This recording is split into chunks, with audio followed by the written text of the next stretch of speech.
पिछली कहानी में जीवन के जंगल में जहाँ सफेद गुलाब परी रहती थी, उनके राज्य में एक लाल परी थी जिसका नाम रोजा था। इस उथल पुथल के बाद वे जान गए थे कि जीवन के इस जंगल में प्रत्येक परी की अपनी एक महत्वपूर्ण भूमिका है। तब से जंगल ने अलग अलग रंगों और शक्तियों की कई परियों का स्वागत किया, जिसने जंगल को और भी दिलचस्प बना दिया। रोजा रोज की तरह जंगल में घूम रही थी, तभी उसके सामने कुछ अजीब गिर पड़ा।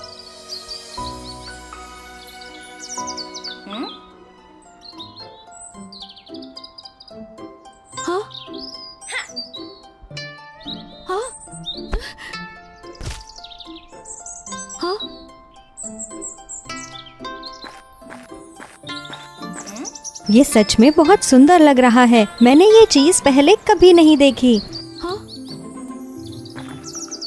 रोजा, क्या कर रही हो? किसी ने अभी अभी इस चीज को गिरा दिया है। क्या तुम जानती हो कि ये क्या है? मुझे नहीं पता, लेकिन तुम्हें इसे यही छोड़ देना चाहिए। इसका मालिक जल्द ही वापस आ जाएगा। यदि तुम जानबूझकर राज्य में कुछ लाती हो तो रानी को इससे खुशी नहीं होगी।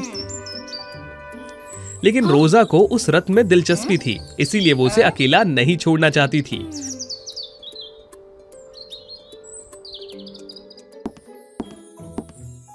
मैं इतनी खूबसूरत चीज को यहाँ अकेले नहीं छोड़ सकती। अगर कोई ले गया तो क्या होगा? मैं इसे यहाँ छोड़ देती हूँ और इसके मालिक के वापस आने का इंतजार करती हूँ।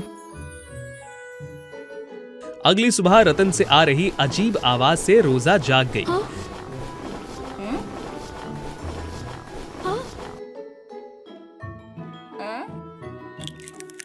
ये पता चला कि वो रत्न एक परी तितली का अंडा है।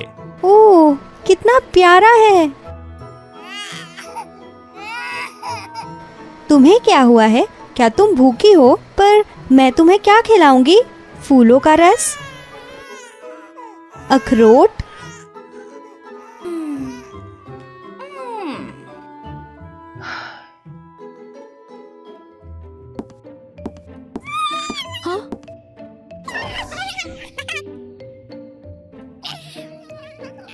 रोजा को तब राहत मिली जब उसे परी का पसंदीदा खाना मिल गया। ये पता चला कि तुम्हें गुलाब की पंखुड़ियाँ पसंद है। बच्चे के रोने ने बाकी परियों को भी आकर्षित किया। मुझे लगा कि मैंने अभी रोने की आवाज सुनी थी। क्या तुम ठीक हो? मैं ठीक हूँ। मैं बस अपनी आवाज का अभ्यास कर रही थी। तब तक उस बच्चे का पेट भर चुका था और वो रोजा के बिस्तर पर सो गई।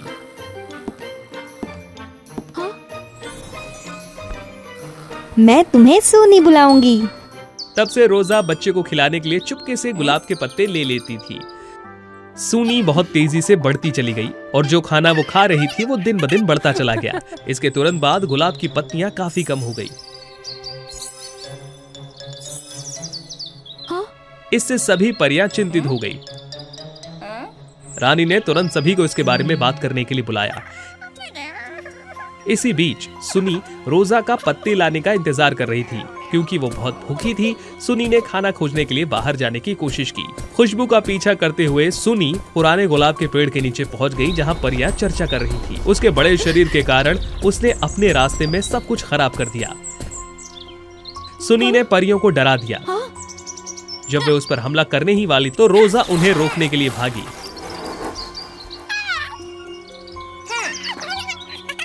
कृपया सूनी को नुकसान न पहुंचाए। हाँ, क्या तुम इस बच्चे को जानती हो? मैंने सूनी को उठाया और उसे अपने घर ले गई क्योंकि वो सिर्फ एक अंडा थी। हाँ, क्या आप जानती है कि आपने क्या किया है? यदि गुलाब के पत्ते खत्म हो जाते तो कोई नई परी पैदा नहीं होती। मुझे माफ कर दीजिए। अब मैं सूनी को यहाँ से ले जाती हूँ। रोजा सुनी को गांव से बाहर ले गई।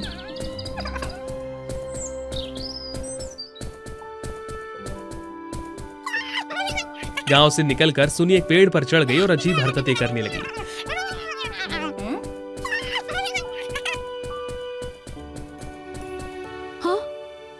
थोड़ी देर बाद सुनी एक कोकून में शांति से सो गई, जिसे उसने बनाया था। सूनी, तुम्हें क्या हुआ?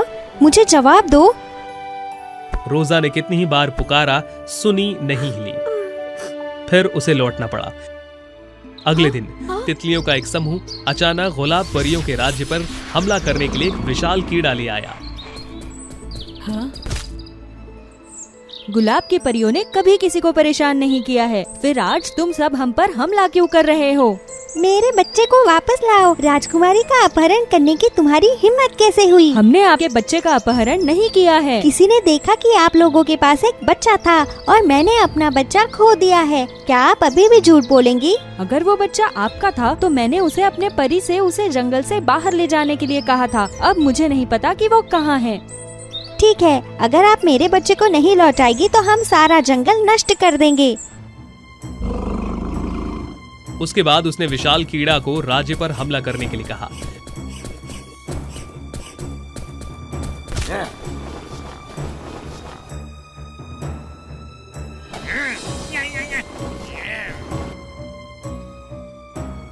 गुलाब की परियों ने बचाव करने की बहुत कोशिश की, लेकिन कीड़ा बहुत ताकतवर था।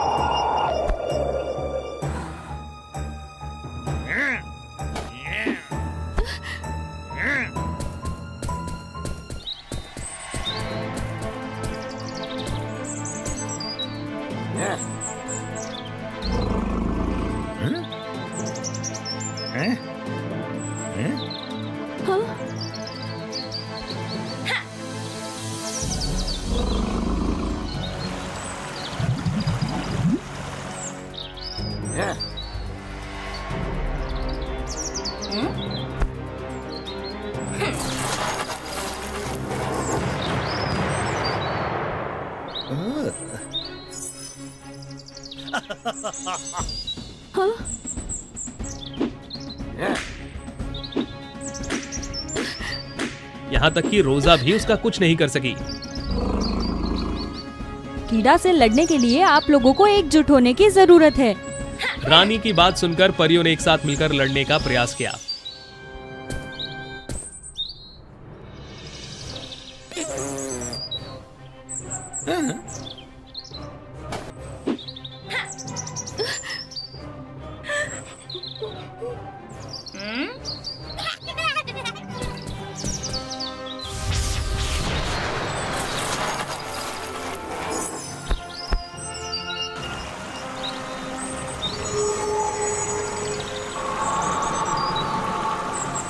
थोड़ी देर बाद वे उस क्रूर कीड़े को हराने में कामयाब रहे। लेकिन बात यही नहीं रुकी। तितली परियों ने जहरीले पदार्थ को हवा में फेंक दिया, जिससे गुलाब की परियां नीचे गिर गईं। विशाल कीड़ा बच निकला और एक बार फिर उसने सभी पर हमला किया। फिर एक तितली का पंख आया और परियों को ढक दिया।